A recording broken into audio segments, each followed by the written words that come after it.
tous les sacrifices qui étaient apportés du temps du Beth Amikdash, du temple de Jérusalem, étaient consécutifs à une faute.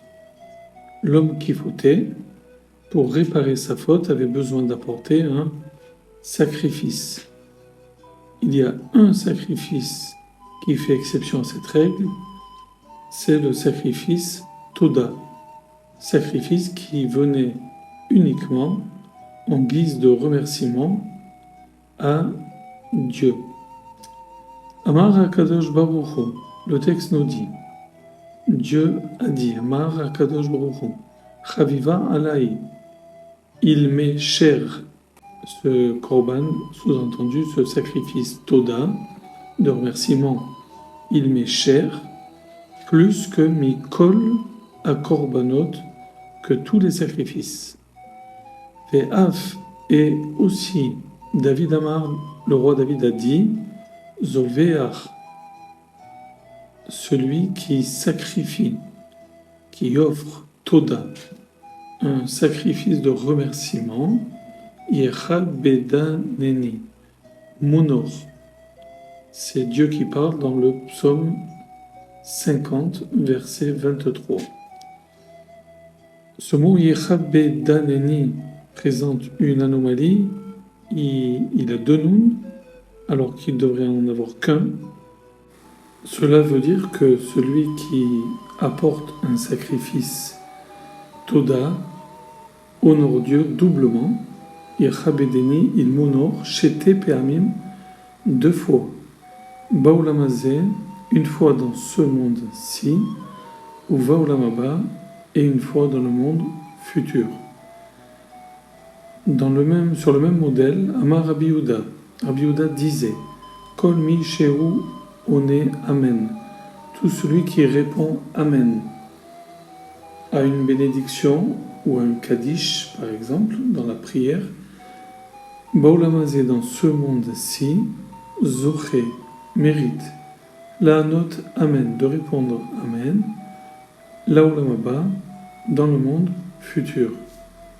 D'où apprend-on cela? Minaïn, d'où? Shenemar, comme il est dit.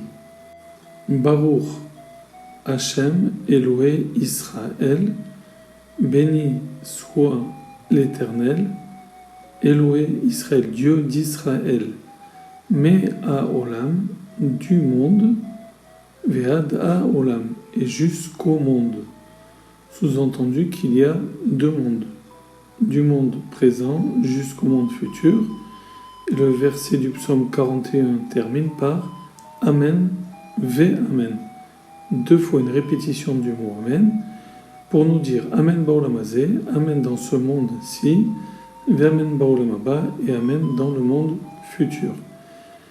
Lechach Neymar, c'est pour cela qu'il est dit Zoveach Toda, celui qui offre, qui sacrifie un sacrifice Toda de remerciement, Yecha Bedaneni, il m'honore doublement.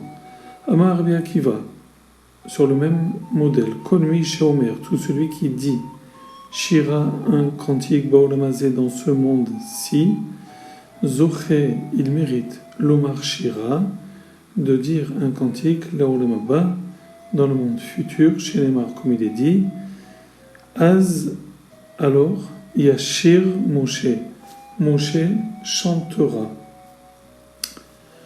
Ce verbe est au futur alors qu'on aurait attendu un passé, ce qui signifie que Moshe chantera dans le monde futur également. Le texte termine donc par dire Az Shar.